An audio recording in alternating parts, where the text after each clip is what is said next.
for bill that was very unpopular with your constituents? I believe Rosa DeLauro just did this past weekend.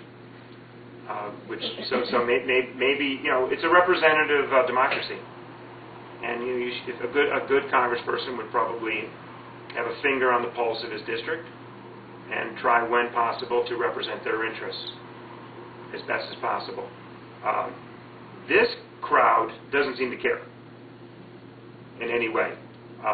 There's tremendous anxiety right now in the nation. And people intuitively know. You know when you're in personal debt that it doesn't feel right. Intuitively, people know that the country is massively in debt, and they're anxious about it. They're concerned about the value of the dollar. This Congress doesn't seem to care. So they are acting in a way which I believe is currently unpopular, and I think that would be borne out by the polls. The Congress of the United States right now is the most unpopular it's been in the history of the Republic. But that doesn't seem to stop them. Okay. Other than the free market capitalist system, what do you believe is the source of our nation's strength?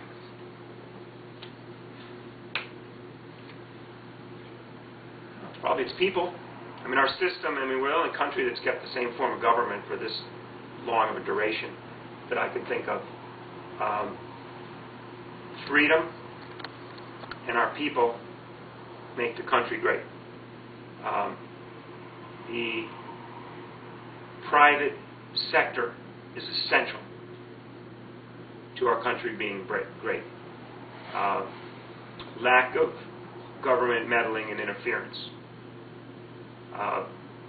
We face challenges even within the capitalistic system. And there still has to be some form of regulation now and again. For instance, we tend to have financial crises every 15, 20 years. And reliably, the bankers in the United States seem to cause these crises.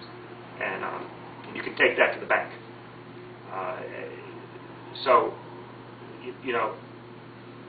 That's the capitalistic system isn't perfect, but ultimately the strength of this country is its people and the ability and the fact that we are free, and we have to continue to be vigilant to maintain that. What do you believe the federal government's role is in the regulation and funding of abortion, gay marriage, and medical marijuana? One at a time. I don't think the federal government should be involved in any of those things. Will you strongly and publicly support the promotion of traditional family values, and how would you go about it? Well, you have to be exemplary in the way you lead your own life, but absolutely. We need to return to traditional values as much as possible. I will say that my campaign is primarily based on the economic concerns, and that's going to be the central thrust of my campaign. I think that's the thing that affects almost all the people right now. The economy, 10% unemployment, prospects that are not, that are of a concern for the future. Social issues. I have my beliefs there, but it's not going to be something that's going to be a prominent part of my campaign. The last two questions are regarding the vetting questions that you had answered.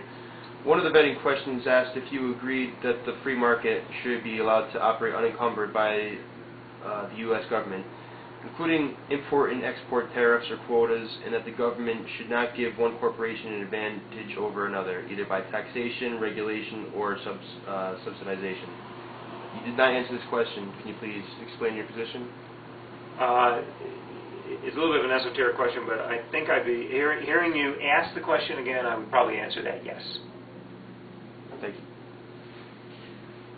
One of the vetting questions asked if you would commit to uphold the people's right to enter a contract for employment between themselves and their employer. Could you state that again? I'm sorry. Yes. One of the vetting questions asked if you would commit to uphold the people's right to enter a contract for employment between themselves and their employer, as well as their right to join or form a union if they deem it necessary. You didn't answer this question. Could you explain your position? The right to organize and be in a union is, I think, an important right. But the pendulum, especially with respect to the public sector, has swung so far right now that maybe I was wary of the talk of the way the context of the question. Right now, unfortunately, there's a huge disparity between the private sector and the public sector. And I'm not anti-union, but something's got to give. And there's about a 40% pay disparity between the folks in government unions and private unions. And that is something, again, that I think is unsustainable because it's affecting all of us. If you look at all our town budgets and our state budget, Hartford is broken, and every town is probably in Connecticut going to be facing really tough questions this spring when they have to do their budget. A lot of talk of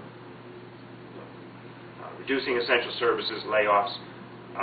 So I think the protections of the the public sector unions are probably too strong right now to the point where employers, which are the governments, can't control their costs anymore. So, I don't know if that answers it exactly, but I'm probably willing to say yes there, but again, I thought the question was kind of a strange context. Okay. One of the vetting questions asks, do you agree that it is far wiser and more equitable to stop taxing production and to tax only consumption instead?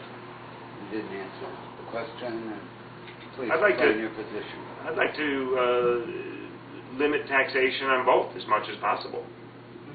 I mean, listen, the answer, the progressives always want to find more ways to tax and fund their social agenda. And I'm sure they're scheming right now for some kind of value-added tax. And that'll be the next thing that'll come up as the way to solve the budget problem. Really, all it's going to do is just increase more spending. So we have to put a stop to this. We need to elect people that can see through all this and are willing to stand up to it. I am not afraid to have a message of austerity to folks. So the actual ways we're going to tax, let's reduce taxation across the board. Let's reduce spending across the board. That's the answer. Let the private economy thrive. Sounds like a great ending. That was our last question. That's great. And we thank you so much for your time. We know you're very busy, and it was an honor to speak with you. I appreciate it very much.